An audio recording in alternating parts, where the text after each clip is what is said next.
Sastra channel நேயர்களுக்கு நமஸ்காரம். இன்னைக்கு நம்ம என்ன பார்க்க போறோம் அப்படின்னு சொன்னா, ஒரு மனிதனுடைய அந்த என்ன நடக்கும் அப்படிங்கறத ஜாதகத்தை கொண்டு தீர்மானிச்சிடலாம்னு நீங்க சொல்றீர்கள். ஒரு நிமிடத்திலே, ஒரு நிமிடம் என்று சொல்வதை விட ஒரு நொடியிலே 4 குழந்தைகள் பிறக்கிறதுன்னு இன்னைக்கு புள்ளி விவரம் சொல்றது. ஆனால் இந்த 4 குழந்தைகளுக்கும் ஒரே மாதிரியான தலையெழுத்து என்பது அமைவதில்லையே. ஆனால் இவர்களுடைய ஜாதகம் பார்த்தோம்னா ஒரே மாதிரி தானே இருக்கும் அப்படிங்கிற ஒரு கேள்விக்கான விடையைத்தான் பார்க்க போகிறோம். இது நம்ம எல்லாருக்குமே இந்த சந்தேகங்கிறது வரும் தெரியுமா? என் ஜாதகமும் அவர் ஜாதகம் ஒரே மாதிரிதான் இருக்கு. அவர் அவ்வளவு பெரிய மிகப்பெரிய உச்சபட்ச நடிகராக அவர் ஜொலித்துக் கொண்டிருக்கிறார். அரசியலிலும் அவர் ரொம்ப ஷைன் பண்ணிட்டு இருக்காரு. அவர் பிறந்த நாள்லதான் நானும் பிறந்தேன். ஆனா நான் எங்கேயோ ஒரு மூலையில கஷ்டப்பட்டுக்கிட்டு இருக்கேன். அவர் மட்டும் மிகப்பெரிய அளவிலே அவர் ரொம்ப பெரிய ஆள் ஆயிட்டாரே அப்படிங்கிற சந்தேகம் நம்மில் பலருக்கும் இருக்கும்.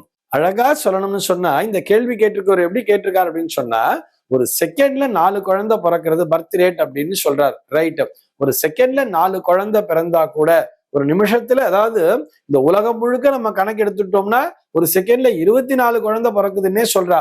ஆனால் இவர்களுடைய ஜாதகம் வெவ்வேறு மாதிரி தான் இருக்கும். இங்க எது தீர்மானிக்கிறது அப்படின்னு சொன்னா, பிளேஸ் ஆஃப் பர்த் அப்படின்னு சொல்றோம் இல்லையா, பிறந்த இடம் என்பது கண்டிப்பாக தீர்மானிக்கும். ஒரே பிளேஸ்ல அத்தனை குழந்தை பிறக்கிறது இல்லையே ஒரு நேரத்துல, ஒவ்வொரு இடத்திற்கு இடம் மாறுபடுகிறது தானே. அந்த பிளேஸ் ஆஃப் பர்த் அப்படிங்கிறத வச்சே நம்முடைய ஜாதக பலம் என்பதும் மாறும். இது ஒரு பக்கம் இருந்தாலும், இன்னும் துல்லியமாக சொல்ல வேண்டும் என்று சொன்னால், நம்ம ஏன் அவ்வளவு தூரம் ஏன் வெவ்வேறு இடத்துல பிறந்த குழந்தைகள் சரி இந்த இடம் அப்படிங்கிற சாக்கு சொல்றதை விட இப்படி கூட புரிஞ்சுக்கலாமே. ஒட்டி பிறந்த இரட்டை குழந்தைகளாக இருந்தாலும் கூட அவர்களுடைய ஜாதக பலம் என்பது வெவ்வேறு மாதிரி தான் இருக்கிறது. இதுல எந்த சந்தேகமே கிடையாது. ட்வின்ஸ் அப்படின்னு சொல்லுவா. ஆனா ஒரு குழந்தை பார்த்தா டாக்டருக்கு படிச்சிருக்கோம், இன்னொரு குழந்தை பார்த்தா மெடிக்கல் இன்ட்ரெஸ்டே இல்லாம அந்த குழந்தை இன்ஜினியரிங் படிச்சிருக்கோம். இப்படித்தான் வெவ்வேறு பலன் தான் நடக்கும். சினிமால மாத்திரம்தான் இந்த குழந்தைய கிள்ளுன்னா அந்த குழந்தை அழுவுறதுங்கிறதெல்லாம் சினிமாவில் சொல்லப்பட்ட கற்பனை கதைகள் தானே தவிர, இந்த குழந்தைக்கு வலிச்சா அந்த குழந்தை மருந்து சாப்பிட்டா சரியா போயிடும் சொல்றதெல்லாம் முற்றிலும் ஹம்பக்கான கான்செப்ட் தான். கண்டிப்பாக ஒட்டி பிறந்த இரட்டை குழந்தைகளாக இருந்தாலும் கூட அவர்களுக்கு வாழ்க்கையிலே நடக்கக்கூடிய விஷயங்கள்னு பார்த்தோம்னா அது வெவ்வேறு மாதிரியாகத்தான் இருக்கும். ஒரு குழந்தைக்கு பார்த்தேன்னா சீக்கிரமாவே கல்யாணம் ஆகிட்டு இருக்கோம்.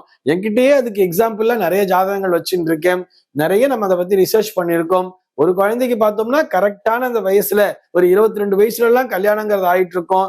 இன்னொரு குழந்தைக்கு பார்த்தோம்னா 28 வயசாகும், இன்னும் கல்யாணம் ஆகாம லேட் ஆகிட்டே இருக்கும் அப்படிங்கிற விஷயம் இருக்கும். இந்த குழந்தை பார்த்தோம்னா ரொம்ப ஸ்ட்ராங்கா டிசிஷன் எடுக்கும். ஆனா அந்த குழந்தை பார்த்தோம்னா அது எடுக்கிறது முடிவு எல்லாமே தப்பு தப்பா போயின்னு இருக்கும். சந்தேகத்தின் பேர்லயே அது முடிவு எடுத்துட்டே இருக்கும். இப்படியெல்லாம் ஒட்டி பிறந்த இரட்டை குழந்தைகளுக்கான பலனே தீர்மானிக்கிறது அப்படின்னு சொன்னா, அப்ப எதனை கொண்டு தீர்மானிக்க வேண்டும் சொன்னா, ஷஷ்டி அம்சம் என்பதை போட வேண்டும். அது இரட்டை குழந்தைகளாக இருந்தாலும் சரி, அவர்கள் அந்த கருவிலே உருவாகின்ற நேரம் என்பதை யாராலும் தீர்மானிக்க முடியாதுதானே. அது ஆண்டவன் தீர்மானிக்கக்கூடிய விஷயம். அப்படி தீர்மானிக்கப்படும் பொழுது இந்த குழந்தைகளுடைய பலம் என்பதும் வேறுபடுகிறது. அதனால்தான் இந்த ஜாதகத்துல எழுதும் போதே முதல்லயே சொல்லியிருப்பா, ஜனனி ஜென்ம சௌக்கியானாம் வர்தனி குலசம்பதாம் பதவி பூர்வ புண்ணியானாம் லிக்கியத்தே ஜென்ம பத்திரிகான்னு சொல்லுவா. இதை கொண்டுதான் பதவி பூர்வ புண்ணியானாம் அப்படின்னு சொல்றா. முன்ஜென்ம வினை அப்படிங்கறது சொல்றா இல்லையா. சார் இதெல்லாம் கதை ஹம்பக்கு, போன ஜென்மங்கிறது ஒண்ணு இருக்கான்னே தெரியாது, அதை எப்படி சார் நம்புறது அப்படின்னு கேட்டா நம்பித்தானே ஆகணும். நம்முடைய தமிழ் இலக்கியமே அப்படித்தானே சொல்றது. சிலப்பதிகாரமே என்ன சொல்லும், ஊழ்வினை உறுத்து வந்து ஊட்டும் அப்படின்னு சொல்றது இல்லையா சிலப்பதிகாரம். ஆக நம்ம என்ன பண்ணி இருக்கோமோ அதைத்தான் அறுவடை பண்ண போறோம். ஆக நம்ம என்ன செஞ்சிருக்கோம் அப்படிங்கிறது நமக்கு அது தெரியாது. இருந்தாலும் நடக்கக்கூடிய பலன்களை கொண்டு தீர்மானிக்க வேண்டியது. அப்படி பார்த்து ஒவ்வொருவருமே அவரவருடைய ஜாதகம் தனிப்பட்ட முறையிலே தான் வேலை செய்யும். அதற்குரிய பலனை உங்களுடைய ஜோதிடரிடம் காண்பித்து அறிந்து கொள்ள வேண்டியது. இன்னும் ஒரு நல்ல சிந்தனையோடு மீண்டும் சந்திப்போம்.